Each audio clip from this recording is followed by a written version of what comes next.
You are listening to Smart Energy Podcast, a podcast dedicated to all things from clean energy and e-mobility industry.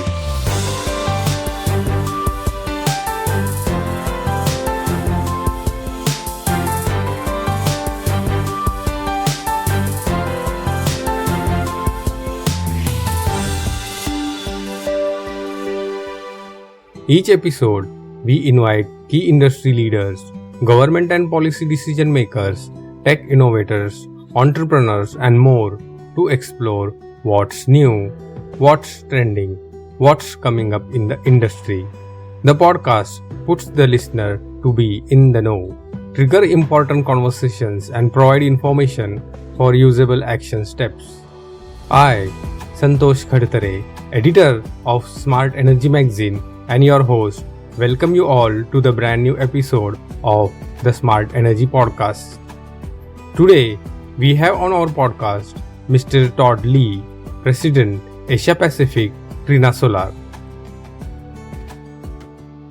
Trina Solar is primarily involved in the research and development, production and sales of PV modules, power stations and system products, PV power generation, operation and maintenance services, the development and sale of intelligent microgrids and multi-energy systems, as well as the management of energy cloud platforms.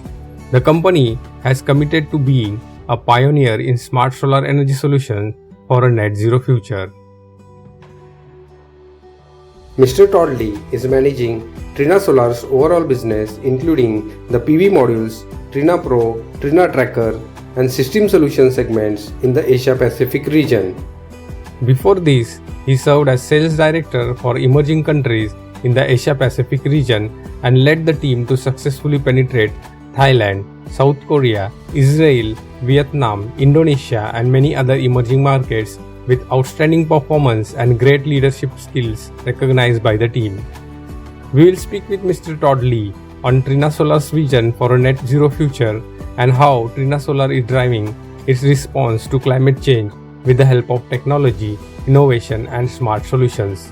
We will also discuss with him the role of China and India in sustainable development and leading in transition to the net zero world. Mr. Todd Li, welcome to the Smart Energy Podcast. Thank you, Mr. Santosh. Nice to meet you. And this is my honor also to take the opportunity to represent Trina Solar. Mr. Todd, can you elaborate on Trina Solar's vision for a net zero future?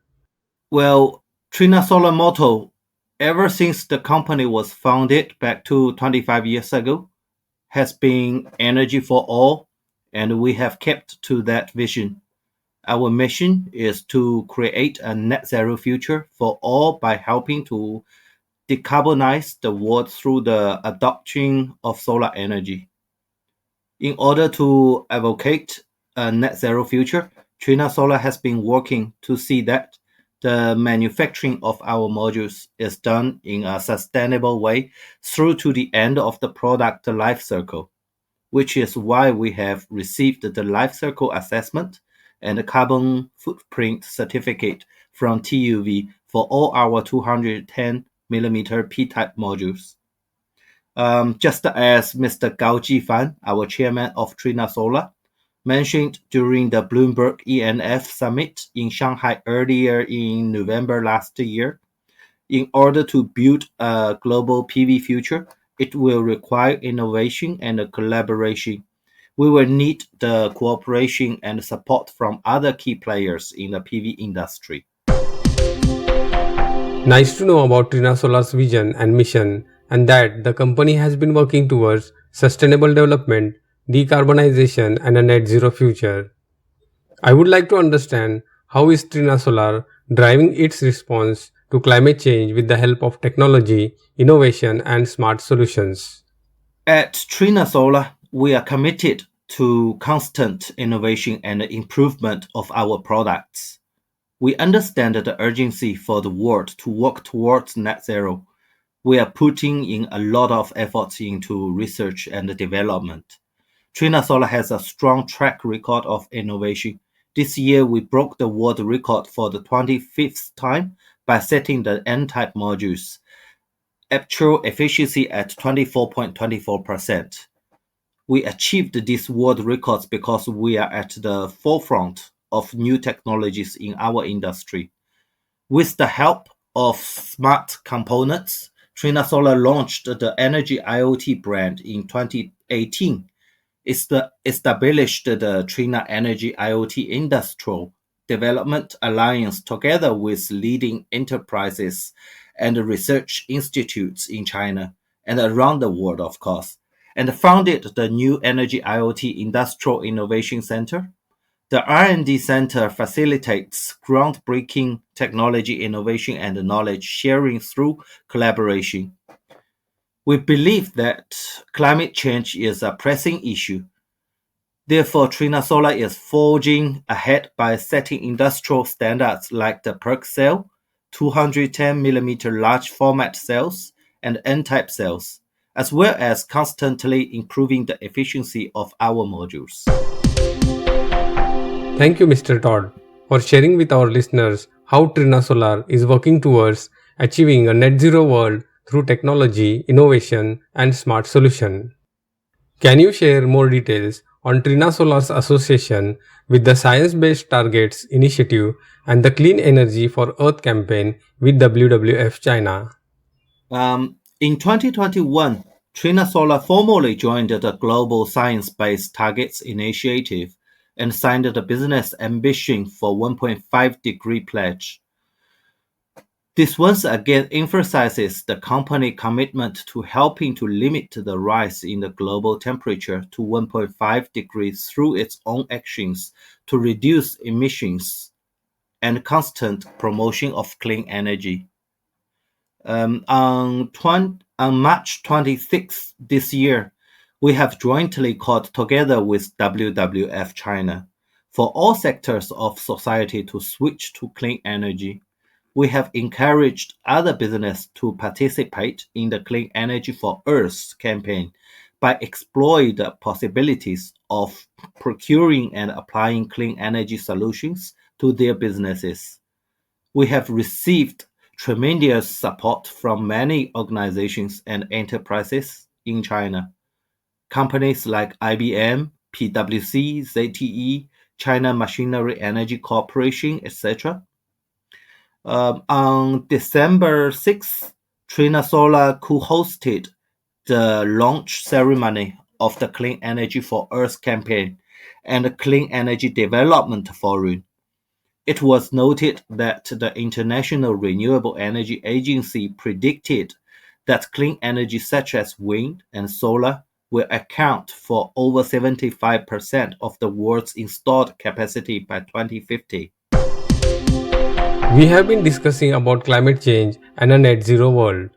What role do you envisage new energy like solar playing in the transition to net zero world? Well, solar is a proven technology that is quickly and readily deployable.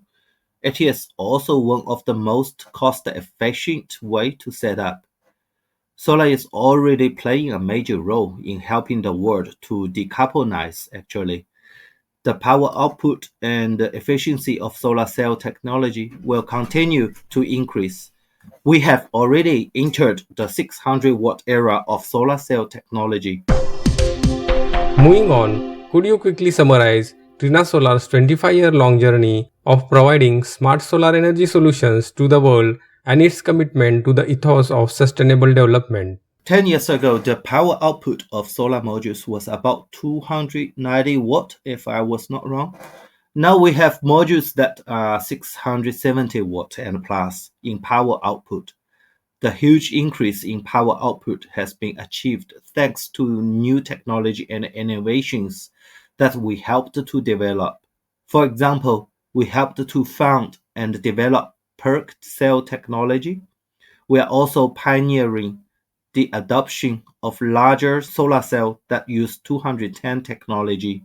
We have also emphasized on lowering the carbon footprint of our module's life cycle by obtaining the life cycle assessment from TUV Relay.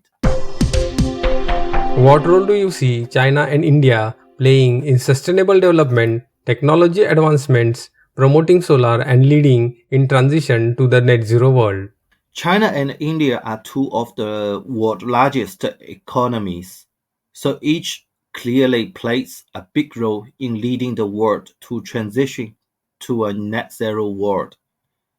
China and India are also two economies that have developed expertise in technology. So, for example, India is well known for its expertise in information technology. Advancements in solar technology increasingly will rely on having people with software skills.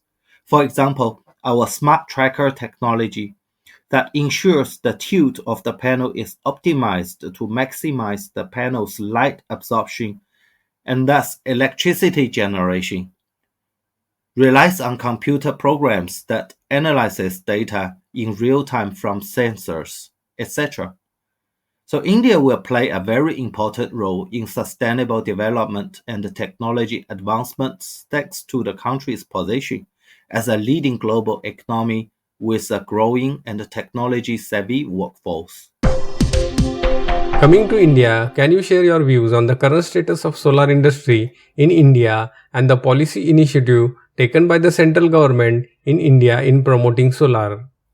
Regarding the policies promoting the central government in India, I would like to quote my fellow colleague, Mr. Gaurav Mathur, who is the Director of Sales, Trina Solar India, saying manufacturing of solar cell and modules in India is a positive development.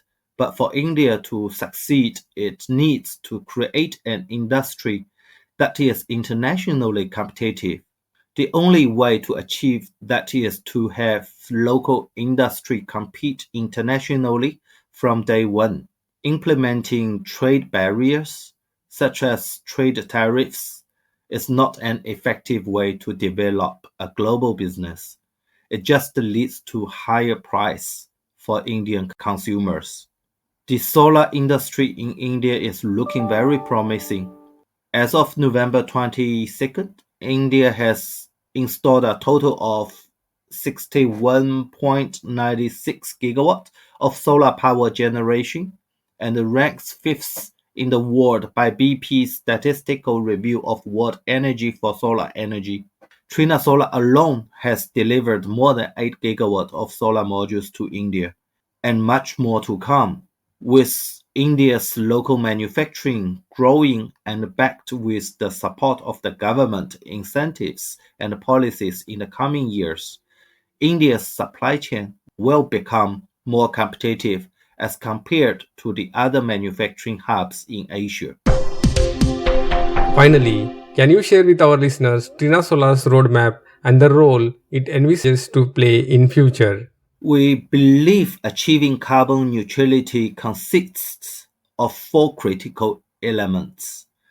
The first is to intensify efforts to develop PV power generation. The second is to speed up the development of energy storage technology. The third is to digitize energy. And the fourth is to develop ultra-high voltage network. The International Renewable Energy Agency forecasts that installed PV capacity will reach about 14,000 gigawatt by 2050. As a world-leading PV company, Trina Solar is resolute in its mission to promote the industry's entry into the 600 watt and plus era and the all-round applications of PV modules meeting the LCOE-oriented principle. That is, solar modules featuring high power, high efficiency, high reliability, and high energy yield, helping to reduce LCOE. The new generation PV products based on the 210mm technology platform and N-type iTopCon cell technology that we recently released in a seminar hosted by Bloomberg ENF in London, have further reduced the LCOE for PV power stations and promoted the continuous growth of renewable energy. One way to dealing with a world of uncertainties and constant change in openness and cooperation, and that is something Trina Solar strives for. After 25 years of dedication, it will also continue to strive to develop products of higher value, provide better solutions, and work with global partners to build a complete and well-developed PV ecology and lead the world in achieving carbon neutrality. A big thank you, Mr. Todd, and appreciate your time for joining us on the podcast. It was fantastic speaking with you and learning from you about Trina Solar's commitment towards a net zero world and the role it has played over the past 25 years in offering smart solar energy solutions to the world. We wish you all the best and look forward to more opportunities to interact with you in the future. It is my pleasure as well. Thank you, Santosh. Here we come to the end of this insightful episode of the Smart Energy Podcast. We invite all of our listeners to get involved and join in the conversation. If you have any questions or want more information on any specific topic discussed today, you can drop a mail to me at santosh.smartenergy@gmail.com. Ask questions and keep the conversation going. And yes, if you like the podcast, don't forget to click on the subscribe button and recommend it to your industry colleagues. Thank you for tuning.